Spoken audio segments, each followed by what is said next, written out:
آج کی نشست کا دوسرا سوال یہ ہے کہ صوفیہ کا تصور تزکیہ کیا ہے؟ اس کے جواب میں عرض کرتا ہوں کہ انسان کو اپنی وجودی اور شعوری تکمیل کے لیے، یعنی اپنے وجود کو کمال کے مراتب طے کروانے کے لیے اور اپنے شعور کو کامل بنانے کے لیے جس اخلاقی، جمالیاتی، عقلی، علمی، مذہبی، ایمانی تزکیے کی ضرورت ہے، دین وہی تزکیہ فراہم کرنے آیا ہے۔ اور ہمارے یہاں ہماری اس روایت تزکیہ نے، تصوف نے اپنے آپ کو اس مقصود کا وارث بنایا یا سمجھا، اور تزکیے سے ان حضرات کی مراد عام مذہبی ذہن میں پائے جانے والے مفہوم سے کچھ زیادہ ہے، یا یوں کہنے کہ تزکیے کے بارے میں صوفیہ کے تصورات عموماً ایسے ہیں جو عام مذہبی ذہن میں نہیں پائے جاتے، عام مذہبی اذہان کے لیے قدرے نامانوس ہیں۔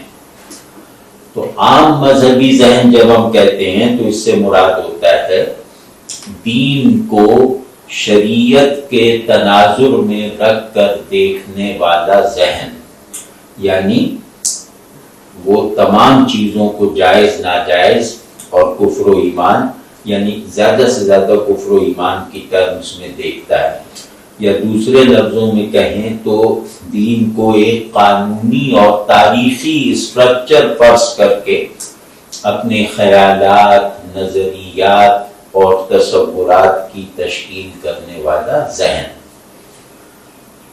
یہ عام مذہبی ذہن ہے۔ یا یوں کہیں کہ دین کے ہر جز کی پرماننٹ جنرلائزیشن پر اصرار کرنے والا دماغ عام مذہبی ذہن کی تعریف پر پورا اترتا ہے۔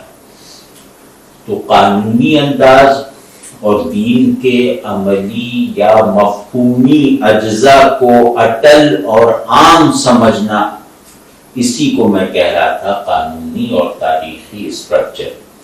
دین کا تاریخی اسٹرکچر یہ ہے کہ اس کے نظام عقائد اور نظام اعمال کی متعین صورتوں، متعین عملی اور ذہنی صورتوں کو ہر ایک پر منطبق رکھنے کا خواہش مند، اور اس متعین صورت کو ہر زمانے میں موجود رکھنے پر مصر ذہن، وہ عام مذہبی ذہن ہے جو دین کا ایک بے لچک تاریخی سانچہ یا اسٹرکچر بناتا ہے، یا یوں کہہ لیں کہ جو دین کے تاریخی تسلسل کو پرماننٹ جنرلائزیشن کی منتقلی کا عمل سمجھتا ہو، تو اس کو ہم کہیں گے دین کے بارے میں عام مذہبی ذہنیت۔ تو اس ذہن میں موجود جو تصورات، نظریات اور مقاصد ہوتے ہیں وہ زیادہ سے زیادہ عملی ہوتے ہیں، یعنی عام مذہبی ذہن ایک ایسا ماحول پیدا کر لیتا ہے تصدیق یا تردید کا، قبول یا رد کا، جو فارمز پر منحصر ہوتا ہے، اور فارمز میں آسانی اور سہولت یہ ہوتی ہے کہ ان میں تبدیلی کا ادراک فوراً ہو جاتا ہے، یعنی بالکل ظاہر میں ہونے والی کسی بھی تبدیلی کا ادراک فوراً ہو جاتا ہے۔ تو عام مذہبی ذہن چند متعین صورتوں کے تسلسل پر کھڑا ہوتا ہے اور اس تسلسل کی نگہداری کرتا رہتا ہے، اور ان معین صورتوں میں دین اور اس کے مقاصد اور اس کے تمام حقائق کو سمایا ہوا سمجھتا ہے، یعنی دین کے تمام حقائق اور مقاصد کو چند مخصوص، بے لچک اور معین صورتوں میں دیکھنے کا یہ ذہن عادی ہوتا ہے۔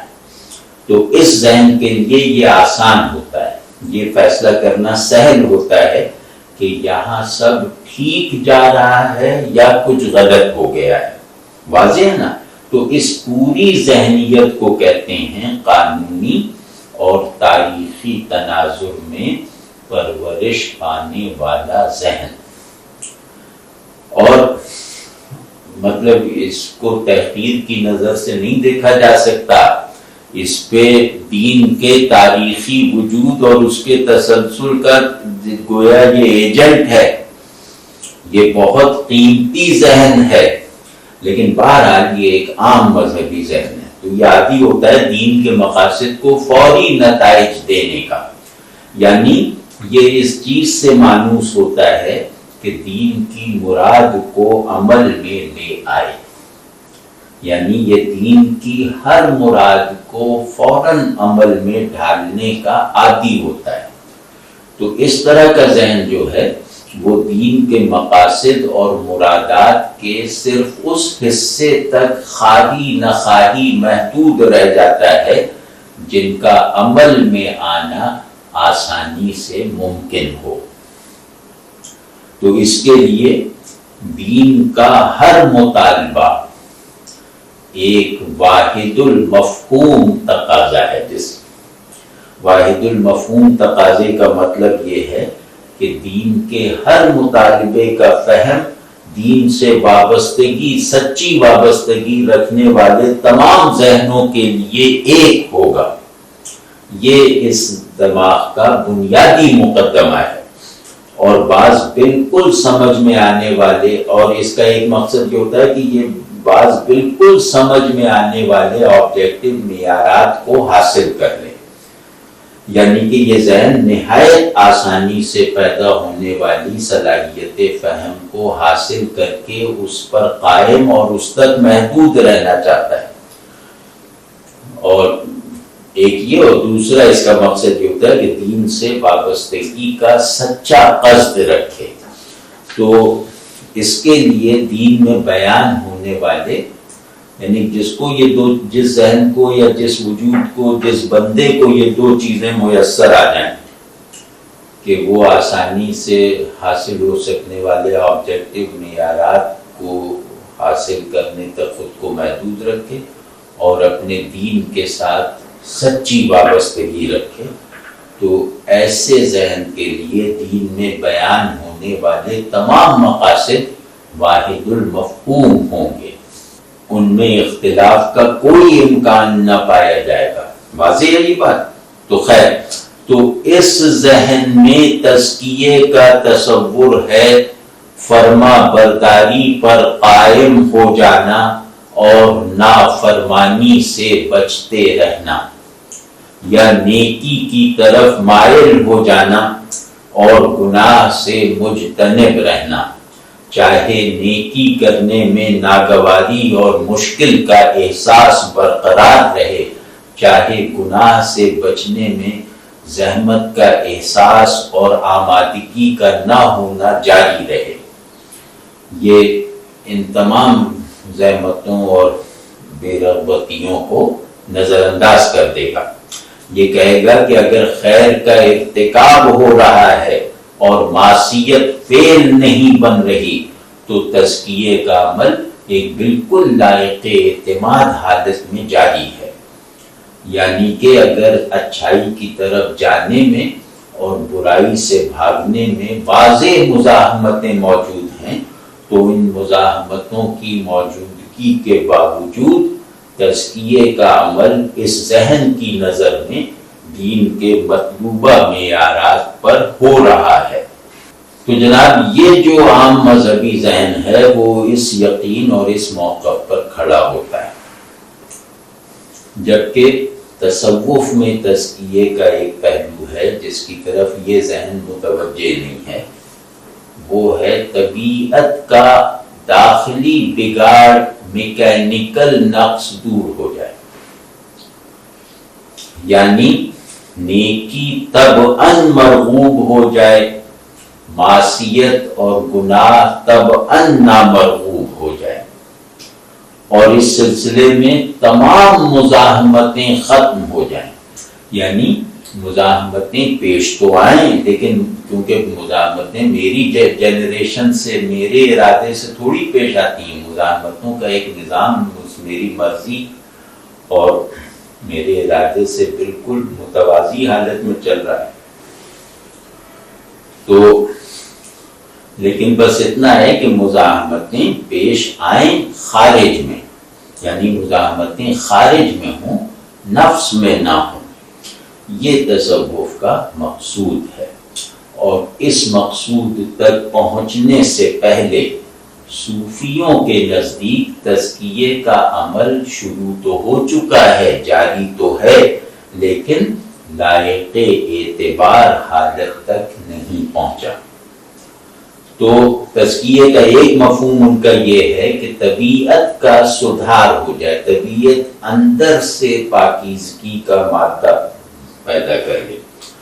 دوسرا مفہوم یہ ہے کہ ذہن کی اصلاح ہو جائے. نفس اصل میں نام ہے طبیعت اور ذہن کا. تو طبیعت کی اصلاح کے پہلو سے تصوف میں اشغال وغیرہ پیدا ہوئے. ان کا جو ایک نظام شغل ہے، ذکر و شغل ہے، جو جس کی سند نہیں پائی جاتی سنت میں، آثار صحابہ میں، دینی اعمال کی فہرست میں. ان کو ہم کہہ رہے ہیں کہ یہ اشغال تصوف ہیں.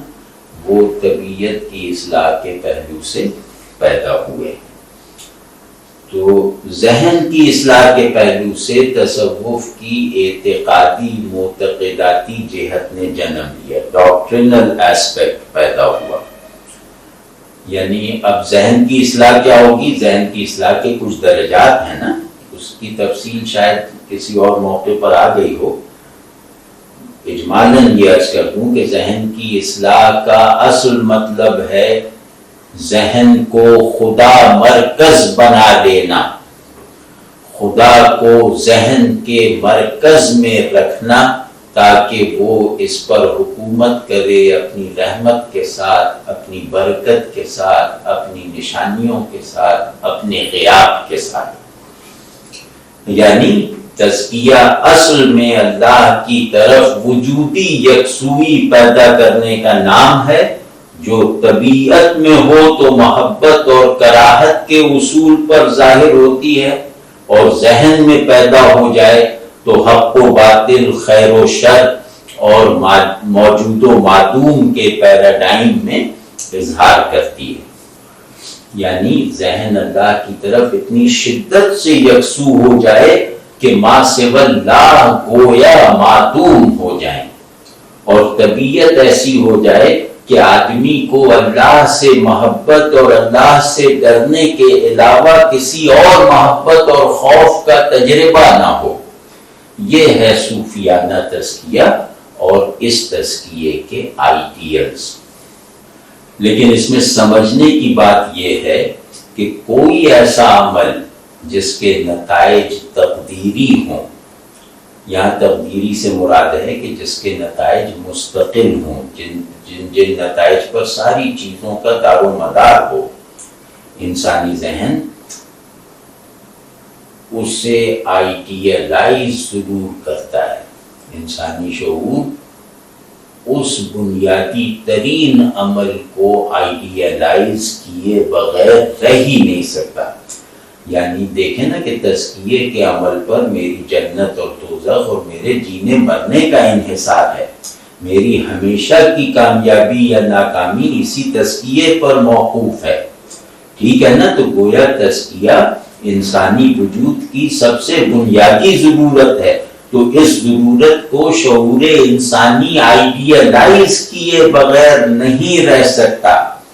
تو آئیڈیلائزیشن کہتے ہی اس چیز کو ہیں کہ جس میں آخری ہدف بیان ہو جاتا ہے چاہے حاصل نہ ہو سکے.